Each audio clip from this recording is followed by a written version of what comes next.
Welcome back, folks. This is the ICT Mentorship Midweek Review for October 7th, 2020. All right, so we're looking at the dollar index. Just so you guys know, this will be a brief video. I will be giving you a little bit longer video on this weekend edition and an additional lesson. I'm going to give you an outline for some things that we're going to cover for the rest of this month for teachings, so that way you can prepare your study journal, so that way you'll know how to save the information and store it so that we can refer to it at a later time. All right, so dollar daily chart. All right, so we have our fair value gap in here. I mentioned the last time it has acted as resistance. We moved away from it initially.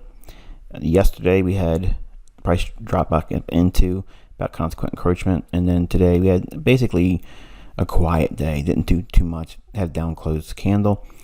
I'm still favoring the run to this level in here and maybe potentially accelerate on the downside. If we trade above the fair value gap and come back down in, this may act as support, and I'll probably be wrong about the idea of dollar going lower, at least on the near term. We're still in a consolidation. The idea that we've traded up into this area is pretty much balanced. We reacted very nicely there so far. Haven't seen much in way of a directional move this week. It's basically consolidated. So we have Wednesday's trading, Tuesday and Monday.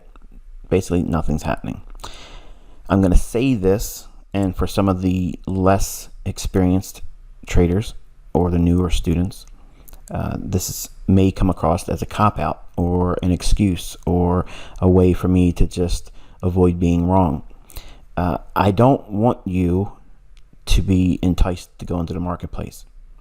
I'm not doing any trades, not even demo trades, for execution and illustration purposes, because to do that makes me a hypocrite. And I don't want anyone thinking that as we get closer to November 3rd, that this is a safe environment to trade. At any time, something can come out, and that news could be the smokescreen that the central banks use to create a unbelievable repricing. And there's people that are hearing me say this, and they're making snide remarks, comments, and such. Listen, you don't have to listen to me. You can go right out here and do what you want to do. But if it happens to hurt you, do not email me. I don't want to hear about it. Okay, all I'm trying to do is protect you, because when you come to someone to learn how to do something that's highly technical, and if you do use this information with live funds, you've done that on your own. You made that choice on your own. If you are looking for someone to give you their experience and the lessons they've learned, either by hardship or the positive results of doing it, it's more important to learn when not to do something. Okay, if you're considering doing anything dangerous, using the highest level of precaution is the first school of thought you should go into it with. And we are entering an environment that is highly sensitive. There's a lot to lose. And if there's a lot to lose, someone out there is looking to make a lot. And the banks are going to reprice to get these markets moving around. Okay, they're going to upset whatever established sentiment is in play. And I can tell you this, large funds are not in a hurry to position ahead of the election. What do I mean by that? If the large funds are not in a hurry to position themselves ahead of the election, then the market isn't going to move. Not considerably, and not in a way that is easy to determine before it happens. So that's the reason why I'm being cautious. I'm not trying to, avoid being wrong. I'm going to be wrong. I've been wrong in the past. Not a lot, but I'm telling you, if I subscribe to one side of the marketplace and wholeheartedly commit to it, and tell you I'm going to be trading with live funds, or I'm going to be trading this, or I start showing you examples, then I'm not really teaching you to respect the measure of risk that should be used right now. Like, everyone that knows how to trade and is profitable, they're all being very, very cautious right now. Only greenhorns, people that are new, or gamblers, or pretenders, okay, the fakes.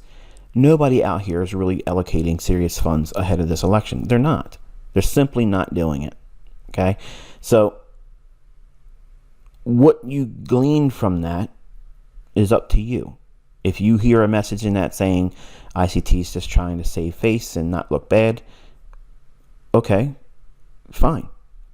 If you see that, yes, I'm getting good education, I have a mentor that cares about how focusing on the highest risk environments, that way I can learn how to anticipate that stuff in the future on my own, that's what I'm aiming for, okay? I still subscribe to an opinion by co-signing to where I think it might go, but I'm not putting any weight behind that, even to illustrate a simulated trade. I'm not doing it, okay? Because to do that, and if it works out in my favor and it happens to be a good example, it's not going to communicate as strongly as my intended lecture, which is to remove yourself from risk, at least until the Friday end of the week that's the election, okay, the 6th of November.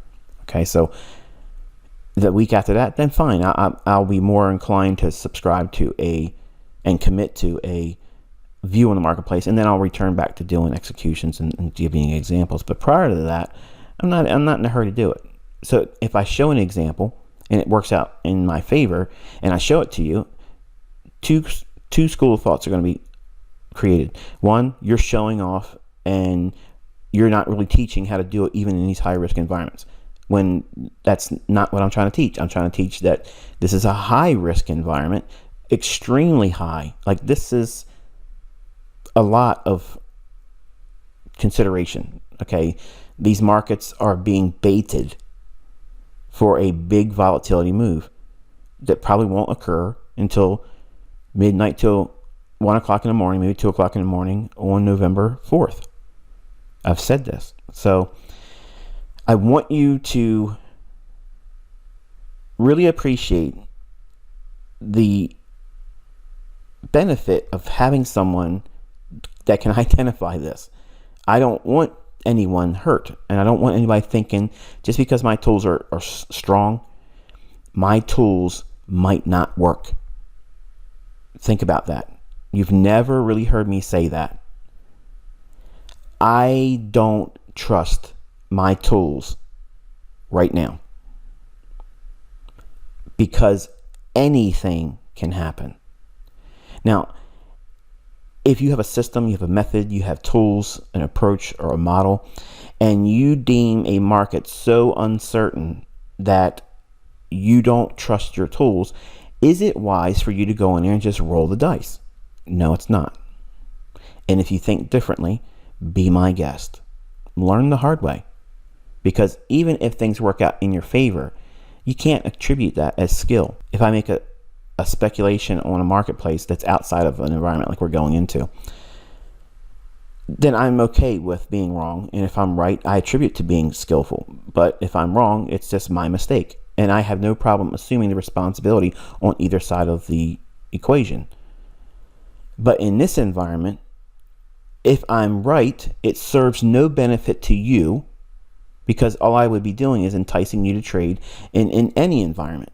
When the school of thought should be, teach me how to protect myself from hurting myself in trading in environments that are most likely not going to be conducive for the results I'm aiming for. Because if you're not going to listen to that type of lesson, then really, you're wasting your time listening to me. Why even have me as your teacher? You have to appreciate these uncomfortable periods, these uncomfortable times when it's better to stand still. But regardless of whatever market moves occur between now and the end of the week of the elections in the US, those moves aren't going to make you rich. Period. And if you lose, it's just going to set you back further. So all I'm trying to do is help you grow and guide you through troubled waters. That's all I'm trying to do. And it might not be what you want to see or hear right now, especially for the newer students that haven't been with me for at least a full year. The folks from 2016, you really get this because you've seen the periods where I call markets uncertain. We go into this really sloppy mess. And then I tell you when we're back into the swing of things and it moves nicely for us. You're groomed now. You know what this is like. But even for you, I really want you as well, the 2016 start group. I can't stress it enough. Like, I have every warning thing going off in my head, how this is such a perfect swan environment, a black swan event where a market move is going to happen and it may not be tradable. It may not even give you a chance to do anything. The bottom might just fall out, or it might go into orbit. You don't know. You simply don't know. Now, these things can happen at any time, and you always assume that risk when you're speculating. But in this environment, it's like a powder keg. Like, it's all it needs is one little spark, one little thing, and the markets could go all over the place. If, God forbid, because I wouldn't wish anything on anyone, but say Trump passed away. Maybe far-fetched, probably never won't happen, but what if it did? The market would use that to create some untradeable event and screw investors out of their money. That's what they do, folks. What happens if there isn't this acceptance of the U.S. election, the outcome, whatever the results are? There could be all kinds of things that could stem from this. That's why I'm saying wait till the end of that week, and then we'll see what goes on the weekend of the 7th and the 8th of November. There are so many things that could kick off, and I hope I'm wrong. I really hope I'm wrong. And I just want you all to just appreciate my transparency, my honesty as to why I'm guiding you this way. If I'm wrong, you weren't harmed and you didn't miss anything. You didn't miss anything. But if I'm right and you don't listen to me and you get hurt, who's at fault? Who's going to get that responsibility laid in their lap? Are you going to try to say, I didn't tell you how to trade that market that you were in? Because I'm telling you, don't do anything right now. Just be still. Or are you going to own it and say, man, I should have listened? And how's that going to set you back in your development? Because it's going to be like a stick in your craw for years. Even if you could recap the money and get back to where you were, to whatever damage you may do to yourself, it's still going to affect you psychologically. So I get asked all the time, how do I manage fear and greed and trusting the tools to do what they're supposed to do? I trade in environments that I have faith in. I have absolutely zero faith in the market environments we're entering right now. Okay, it's as simple as that. I can't make it any plainer than that. I'm getting lots of emails that I should be able to trade in this environment. I've been doing it this long. I'm supposed to be this. I'm supposed to be that. Listen, I am not the Messiah. Okay, I'm not the perfect thing. Okay, in trading, I'm a human being. I know where my limitations are, and I'm not capable of going into this environment with a surety that my tools are going to work. We are in an environment where everything goes out the window. That's what a swan event is. And we are in a season or market environment where more than one could occur. And it sounds far-fetched, especially if you're not used to seeing or ever studied any of them. But this is how they come about. They come about in this uncertain time.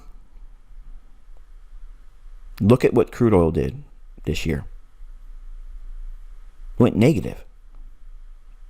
There isn't one person on the planet that could have put their life on the line to say that was ever going to happen in history,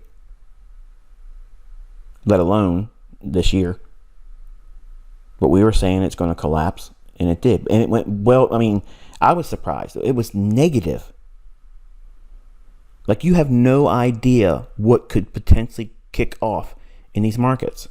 We could see the stock market explode, like go way higher than anybody would expect, or crash way faster than anybody would ever expect. The currency markets, they can do anything. There's no limits. See, there's thresholds in equities. There are no thresholds in currencies. It can be one price, and then somewhere else, 1,000 pips later, within the same minute. Who says it can't? You? Me? Mm-mm. So you have to appreciate the increased, unprecedented risk level that's in the marketplace right now. Everyone that's trading right now, gamblers. Gamblers and people that just don't know what they're doing. They're trusting their things, and I'm telling you, all that stuff goes out the window when a bank says, nope, this is where we're going to put the price. And there's nothing you can do. If you're offside, incorrectly positioned, you're destroyed. So consider that. I threw that in the beginning of the video because otherwise I probably would have bored you to death, basically talking about how we probably aren't going to see much of a movement. So if I've depressed you, good. That way now you have an emotional commitment to what I've said. It may not be what you wanted to hear. You may not love this video, okay, but it's good medicine.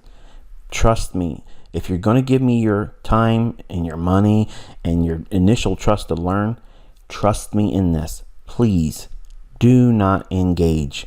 Don't. It ain't worth it. It's not worth it. Trust me. I want to be wrong. I want you to say, well, it didn't happen, but I can look back and see if it would have happened.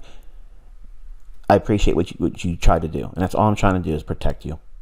So anyway, the fair value gap, if it acts as support, in other words, if it trades back above it and comes back down in, that might set the stage for me being wrong and they may run over here. But right now, it just looks like they're just having a hard time getting above the fair value gap. And if we roll through yesterday's low, then we should start seeing it drop lower and move into this area for the sell side liquidity.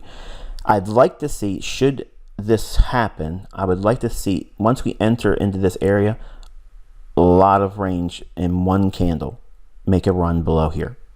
I don't want to see it just go down there, just a little bit of movement and then start to move higher. I don't want to see that at all. It needs to get down here. I'm not saying it needs to go down there tomorrow in one candle, but if it trades to this level and go below these lows, then it needs to open up on a large candle and make a run right below that. That's what I would want to see. A large run right into this candle's low. At any time once it trades below here, that candle needs to expand down to here. Otherwise, we're going to stay in the range that's defined by this high and this low. Dropping into an hourly chart. All right, so here's the hourly dollar index.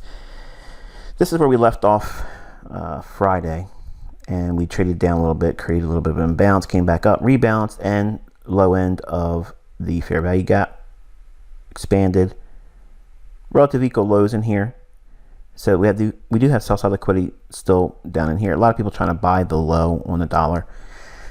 I don't see it. Consequent encroachment between the premium level and discount level of that fair value gap from the daily chart, and we broke down fair value gap, rebalance, optimal trade entry, and we should expand lower based on what we see here in price. It should have no problem trading down to the 93.30s, and what we see beyond that, remains to be seen. 15-minute time frame. Okay, so we had price run up. Again, just a little bit above consequent encroachment. Bearish order block. Trades lower. So my eyes here, my attention is here, and I want to see it just have a difficult time rallying. it can pump up into here, take this little short-term high out, and then reject that and start trading lower. That's fine, but anything above this high needs to be short-lived and not a lot of room, rather, trading up into the fair value gap low. Could it do that? Yeah, but I don't want to do it. It doesn't need to get that far. So it needs to just, if it rallies anymore, just take this out, reject, and then start trading lower. Let's go over to euro dollar. All right, so here's the daily chart of euro dollar. And we haven't done much here either. Monday, we had a little bit of a run higher we were looking for. Tuesday, gave back a little bit. And then today, again, just a small little range, but on an up close. So that's good in a way. I want to see it trade higher. I do not want to see it trade below this candle's low. As I mentioned before, if it trades below that on a closing basis, I am absolutely wrong in my expectations on dollar and euro. And then we would have to move to, in theory, a neutral position and then wait for more development. But we're really neutral anyway, considering what we have in terms of the risk environment. Hourly chart on euro.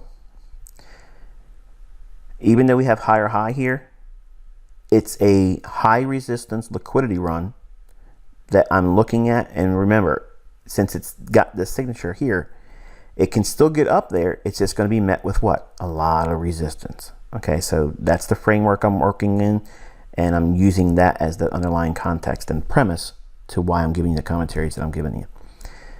I don't want to see it trade below that old daily low down here. So we have some room here. I want to see it start to just drift higher. If we do drop, it needs to find just the rebalance in here on this fair value gap, take out some sell side liquidity, and then immediately run higher. But I'm still thinking here. Now you might look at this and say, I can see something different. I see we ran higher, we broke down, we're trading up into the breaker, we filled in this fair value gap, and we're probably going to drop. You know what? That could potentially happen. But I'm sticking to what I've been co-signed to since last week. So I'm staying with that narrative until I'm proven wrong. You ask, how do I trust staying with my analysis? I stick to a narrative until proven wrong. That's how you do it. There is no 100% going into a trade. There is no absolute, I'm going to make money every single time I enter the market. There's no 100% my pattern, my trade setup is going to pan out. That uncertainty, that's what the trader embraces. You have to go in with every trade with that idea that, well, every trade starts with a losing position. You got to come above the dealer spread and cover the cost if you have commission. So every trade starts as a losing trade, every single one of them. But you have to have the conviction behind what you're doing to trust the setup, regardless of what uncertainty you feel. If the setup makes sense, then you go in and take it. So even though you might see this, and I can see that, I don't like it based on all the things I've seen here and on the daily chart. Okay, so that's that. And let's go into a 15-minute time frame. In short, basically, if it did that, I'm wrong, and I'm okay with being wrong because it's been seen in the past, and I do okay after I'm wrong a couple times. Don't be afraid of being wrong. Okay, don't be afraid of losing. Don't be afraid of taking a loss. Don't be afraid of missing moves. The faster you get accustomed to that occurring and not shaking your resolve about developing and moving past it, the better. So let losing trades happen. Let hard, difficult times come, because it makes you a better trader. You have to have that experience. You can't just go through trading with rose-colored glasses and think that you're only going to see the good. Nothing ever bad is going to happen to you. That's wrong. Let it come. Invite it early on, so that way you learn the lessons from it. That way it fortifies you and gives you all the experience that all these other people out here that are getting ready to start learning how to trade, not necessarily just through me, but anywhere in any asset class, they're all thinking the same thing. I want to make money, but I don't really want to have any adversities. Is that realistic? That's That's not realistic at all. But everybody feels that way. And only the folks that can accept the fact that there's adversities, that you're going to be wrong, you're going to miss moves, trades aren't going to pan out, and it might feel uncomfortable taking the trade. That's what you have to do. And that will absolutely remove you from this industry if you can't warm up to that idea. And it's really no different than you going to your job that's not guaranteed. You don't have it guaranteed tomorrow there's going to be a need for you to be working for your employer. Think about that. Nothing guarantees that. But yet you know that's a likelihood. It may not be a strong likelihood, but it's a likelihood that always exists. But you still go to bed. You wake up the next day with the expectation you're going to go in and have gainful employment. Well, this is the same way. At some point, when you take this on as your career and you're able to leave your job, you're going to have that same thought process about this. Every transaction, every time you get in your car, every time you head to work in traffic, every time you put the trade on and place your stop, both of those circumstances and those instances offer risk. You may get in a car accident. You may get a flat tire. You may become late to work. You may not make it to work. And you lose a day's wage. That's a losing trade, isn't it? You traded your time to get in the car, to drive to a place that you thought you were going to get money for, exchanging your time for money. But something happened. Real world life adversities came in and caused a stop loss to be hit. Now you've incurred a loss. You didn't make money that day. You lost. You lost money that you had to spend out of your own account, and you lost wages. How's that any different than you taking a trade with the uncertainties of not knowing what is going to happen? It's the same thing. So your mindset has to be of that. You embrace the uncertainty. That's how you live. You just got to seize the day. Well, in trading, you seize the opportunity. And if the opportunity doesn't really warm up to you, then wait for the next one. You're learning they frequently occur, so there's no reason to worry about it. But anyway, the 15-minute time frame looks like it wants to go higher. I like the idea of just running right from where we are and pressing into this highs. Now, because it's a high resistance liquidity run framework, just anticipate it having some struggle getting up there. That means a lot of just pausing, consolidation. It won't be like this run reversed. That's what I don't expect. Can it happen? Yes. But in high resistance liquidity run frameworks, it's not likely to occur. So that's how we differentiate it. Low resistance liquidity runs have this type of event in it when it's moving in your favor. High resistance liquidity runs have a lot of this consolidation, give back a lot, go up a little bit more, consolidate, give back a lot, and go. It's just high resistance. It takes a lot. It's not fun. Those trades are not fun to be a part of. So that's the point of this mentorship, is to focus your education on identifying the signatures that leads to a low resistance liquidity run. But still in the same approach, you have to identify what a high resistance liquidity run is. So that way, once you realize you're in one, you can still submit to the trade, but just it opens up a whole lot more need for patience. Or you may just say, you know what, this ain't worth me. I'm spending so much mental capital worrying about the trade. I'll just collapse it here, and even if it goes to my trade objective, I'll look for something else, or I just want to enjoy peace of mind. And I've done that in the past, and there's nothing wrong with that.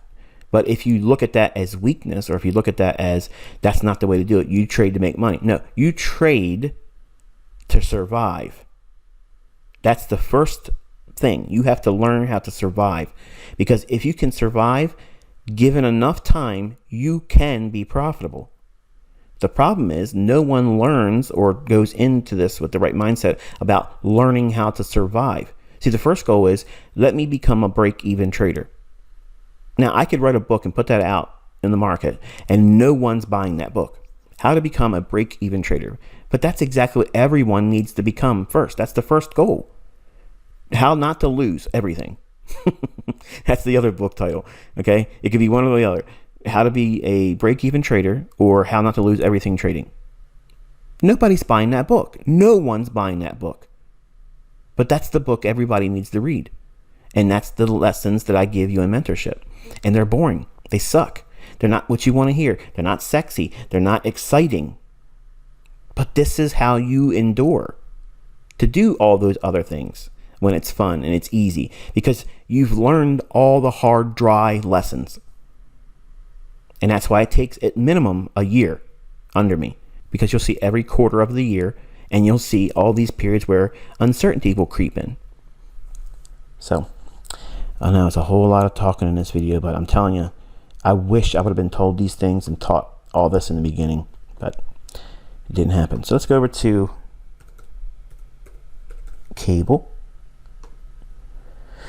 All right, so cable, this one here, let me zoom in. We were looking at these relative equal highs. I mentioned that was what we were going to draw to, and we drew right exactly to the pip. Here's the high and the high of that candle is 1.3007 and 2 pipettes, and it happens to be the exact high of this candle here on Tuesday. We have dropped down into this level here, which we'll look at on a lower time frame. It'll make more sense, but I want to see it trade higher. This is really too clean in my opinion now. So we've taken the low here out there, traded right back up to this price point here. If we drop now, then it is unlikely, I think, for it to trade back above here anytime soon. It'll just basically drop lower. I'm wrong. Dollar will go higher. Okay, that's what I believe looking at this chart. I'm comfortable with the idea of it coming down a little bit here, creating a Judas swing, and then creating a large range day to work up inside this range a little bit deeper than it did. But this is still nonetheless enough to draw in an opportunity to trade. Not that you should have been trading, but you can go in and look and see those opportunities where it draws up to the level we were looking for. Did it sweep above here? No. And that's why I think this right here is just one of those setups where they're looking at this as resistance. And while those exist sometimes, and there's always the examples that they show in books when it's selling the idea of support and resistance, this right here is what we've always seen. Oh, here's resistance, and now the market should go lower. My school of thought is they're already selling this narrative, and they have news or a speaker for GBP coming out, and they'll use that probably as a smokescreen to run it up in here. Now, it might go up there and then reject and then go lower, and then everything unravel. In my expectation of dollar being bearish could be wrong then too.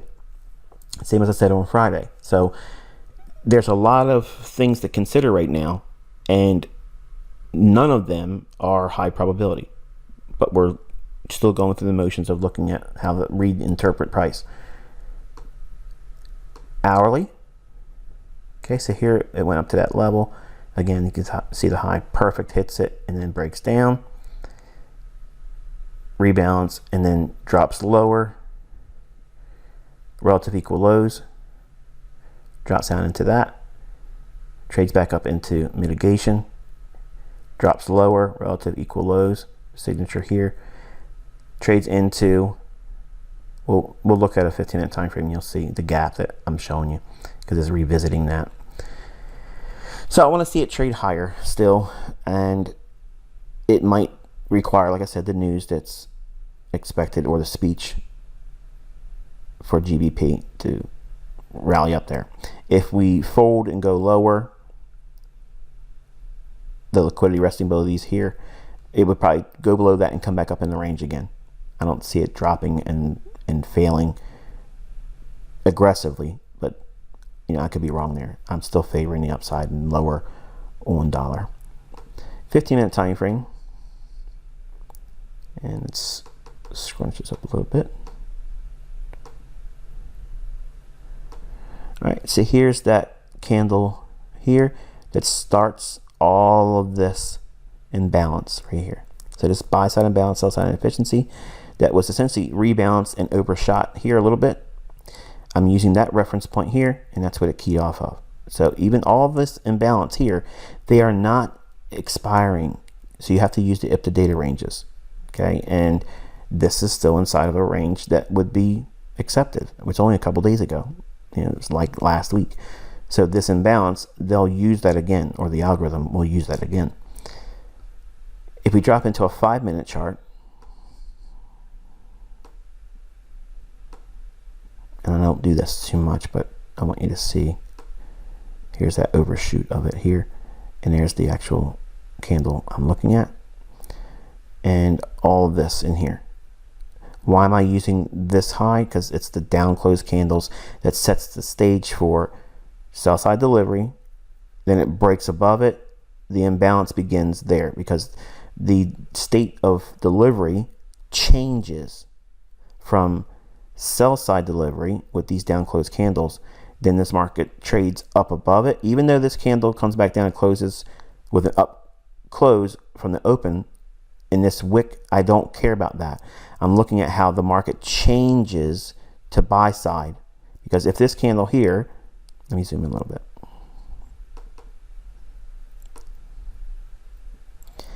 If this candle here would have traded and closed down from its open, then we would have to potentially consider this high, because it would be a continuation of all these down close candles, and it just went higher here and then lower.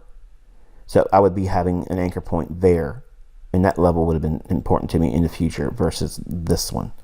So I'll say it again, and that way hopefully you got it. Down, down. So what's going on there? The algorithm's delivering sell side. Then the market goes higher on this candle here, goes above this, but closes on the upside. So where did the sell side delivery begin? It started on here. This changes the state of delivery to buy side because it went above the downside delivery or sell side delivery of these down close candles. So when we changed direction and we broke above these down close candles, the market changes its state of delivery from sell side delivery to buy side delivery. So I anchor on that basis.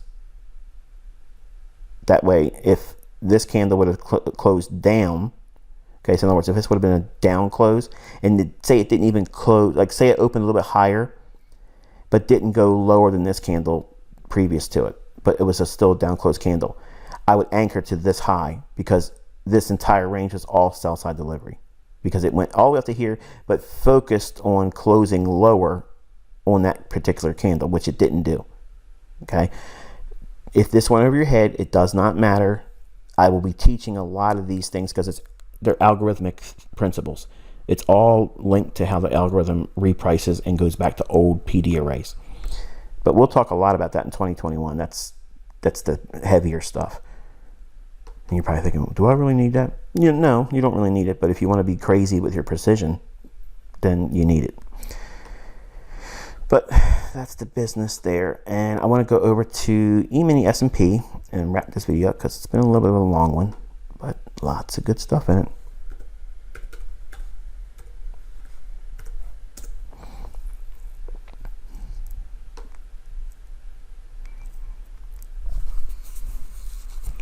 All right, so here's the E-mini S&P, and I'm going to go out to the hourly chart because that was the chart I framed it on.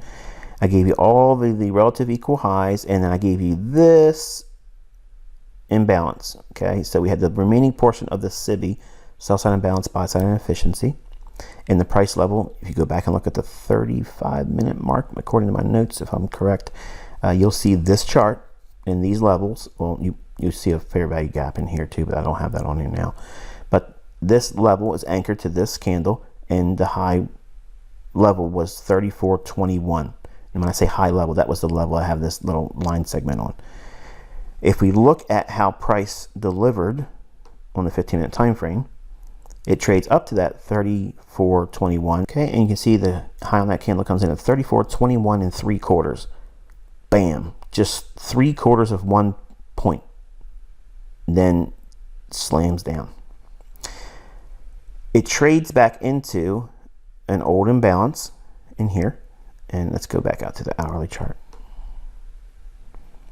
And I'll zoom in here. All right, so we have this high, this low. Isn't that a fair value gap? Yes. Does it close in the gap? Yes. Does it go a little bit beyond it? Yes.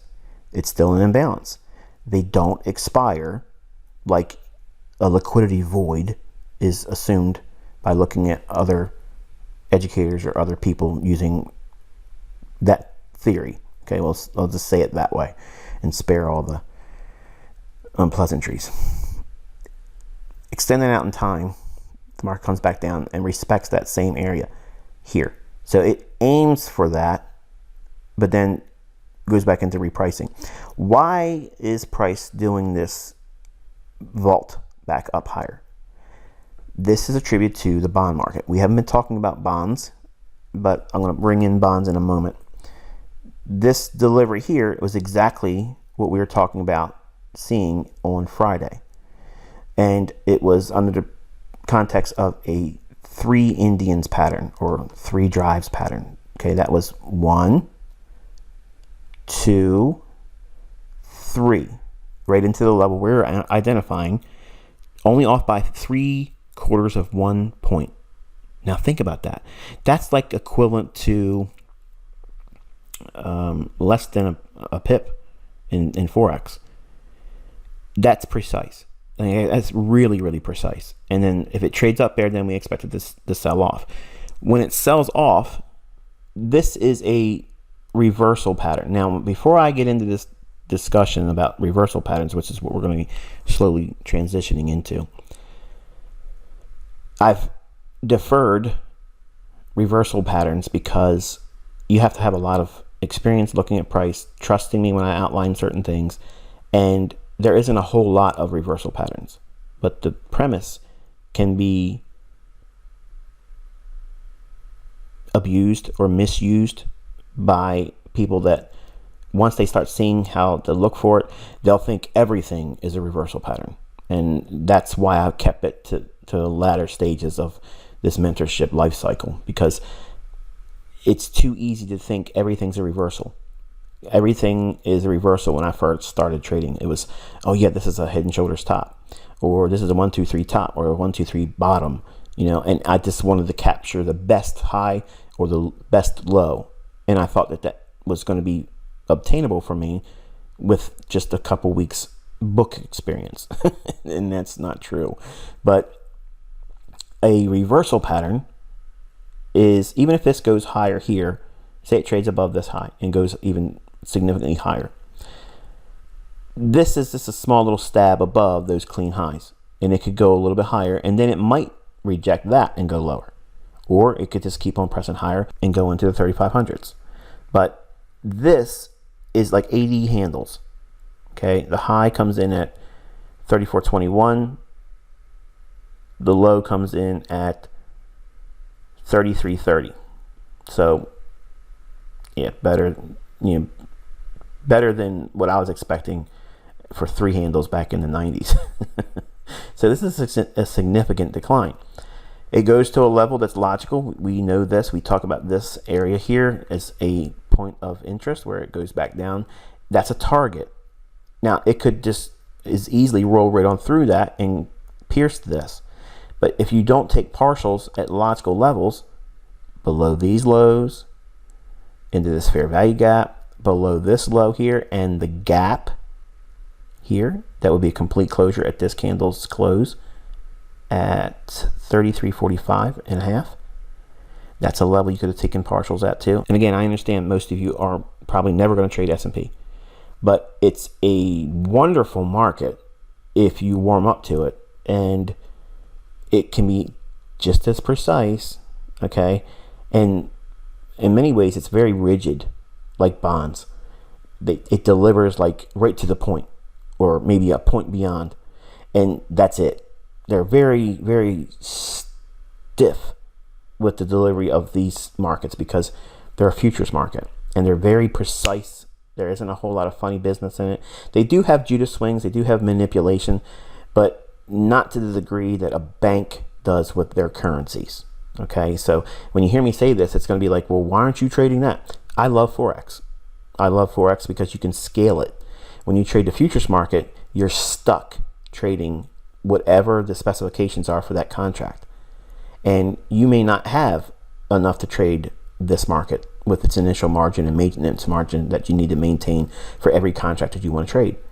And even though it's trading with a $50 per handle fluctuation, if it's in your favor, you're making $50. It's pretty expensive for some of you maybe coming in here that want to trade Forex with a couple $100 and grow that up. You'll never be able to touch S&P with a couple $100. I mean, you need a pretty respectable account to trade S&P. But it may be something that you use Forex to grow into and say, you know what, I can start on a shoestring budget, grow my account with Forex, because you can scale in Forex perfectly. It's the market asset class that absolutely has the flexibility and freedom to let you scale in your individual model. And it's beautiful because it allows you the control. Whereas if you trade the futures markets, you have to submit to whatever the exchange specifications are and requirements for initial margin, which means how much money you have to have in your account, and then how much you maintain, which is maintenance margin. And you have to meet these thresholds or you can't trade. And that's just the way it is. So it may be something that you go into later on using Forex as the avenue that gets you here, build up your account there, and then say, okay, I'm going to go into futures and then trade just futures and not Forex and not stocks, and only focus on index futures. And there's nothing wrong with that. I made money doing that. Or you may go into bonds, and bonds need to open up a little bit more right now because they're just not in a condition that's favorable for trading. But this run here is attributed to the drop that we saw in the bond market. So let's go over here to bonds. ZBZ for contract delivery month, December, and the year 2020. Okay, and there's the business there. So we had a break lower, one more drop here, and then rebalance, bearish order block. SIBI has been rebalanced here and breaks again below here, breaks, returns back to it here. Breaker. What's the breaker? High, low, higher high. So all these stops here, which was also inside of the imbalance, that's your breaker. There's your trade to it. This is not it because it didn't break below it here. It goes below it here, comes back up, rebalance, fair value gap, and breaker. Remember, I've said this in the past. If you're looking for a pattern that's your model, a breaker with a fair value gap, that's a dandy. But you have to have the bias correct, obviously. But it gives you really, really tight entries, and then you can run with it. Imbalance here, it runs right back up into that, and then we made an attempt to go lower. So all of this delivery on the downside from the beginning of October 2nd, this sell-off, so we'll just use October 2nd, downside delivery for bonds. So if bonds are dropping, the S&P does the opposite. So if we go back to S&P, you'll see that there's a inverse relationship there. On the 2nd of October, you can see that rally here, which is why I said what? Remember last week I said S&P was going to do what? It's going to trade up to those relative equal highs, and I even laid the level 34.21 on the price chart. Go back and look at last Friday's video, 35 minutes into it, and that's where I'm talking about this stuff here. But once it hit that level, I said then we could possibly sell off again. And if we do sell off, then we could run below here, but I did not want to see it run below these lows. Why? What I just showed you on the bond market. So while I'm not always looking at bonds with you, I'm referring to bonds periodically.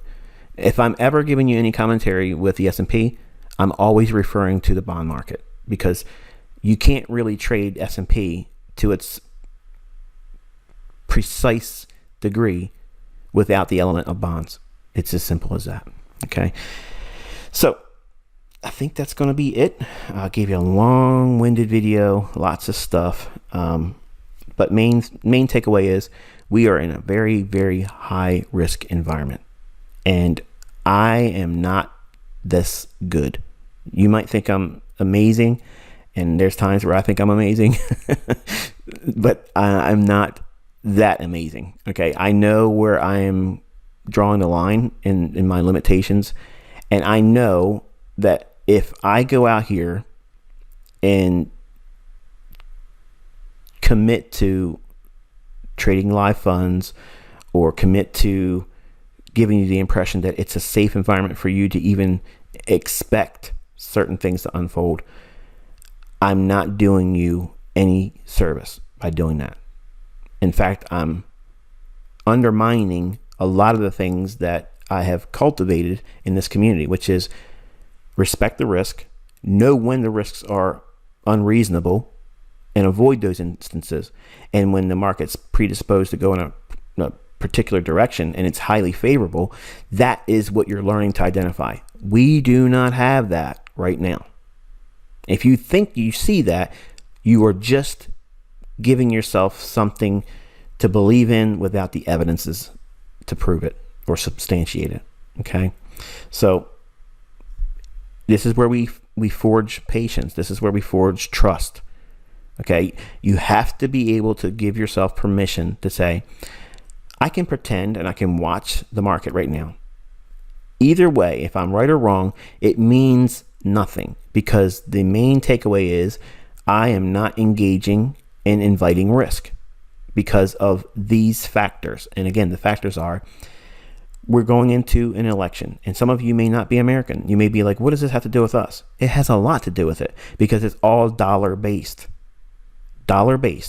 Okay, if the dollar's doing an incredible run higher or lower, every other currency is going to be affected by that. Whether you like America, whether you like Americans, whether you believe the dollar is worth its weight in anything, it doesn't change it based on your opinion. Okay, that's what I'm saying. I'm trying to be respectful in the way I deliver that statement. But whether any country citizen in this mentorship wants to agree with it or not, the dollar is king. And whatever it's doing or whatever it will do is going to affect everyone else's currency. Now, that might not be the same or true next year or the coming years. But as for right now, it is. And you have to just go along with the program. Okay. And if we go into an event and it gets really, really bad, and say the dollar collapses, okay, because I've had emails in the past couple months, people asking, are you afraid of the dollar collapse? I don't believe it's going to happen like everyone else thinks it is. If it does, then great. That means that the commodity markets are going to be outrageous, and it's okay. I'm not worried. That type of event will set such a huge shockwave in the commodity markets that, we're going to see crazy prices in the commodity markets. And that's easy to make tons and tons and tons of setups and opportunities from there. So again, I'm anticipating 88 cents for dollar, in an intermediate term basis, and maybe getting down a little bit lower than that. But we have to take one thing at a time. And then if it's seen and it unfolds like that, amazing opportunities open up. So it's not, oh no, I'm afraid the dollar's going to collapse and this and that. I don't lose sleep over that. But it will be an amazing thing as a trader if it was to happen, because it will create wild fluctuations in every market asset class. And that's great. As a trader, that's what I want. I don't want things to happen bad for anyone, but I am okay when it happens. I'm okay with it because it creates opportunity for me and now you as my student. So that's going to be it. I'm going to get off here and grab something to eat, and then I'll put something together for YouTube. So until I talk to you this Friday, be safe, relax, study, don't engage. Okay. And I'll talk to you in the YouTube video.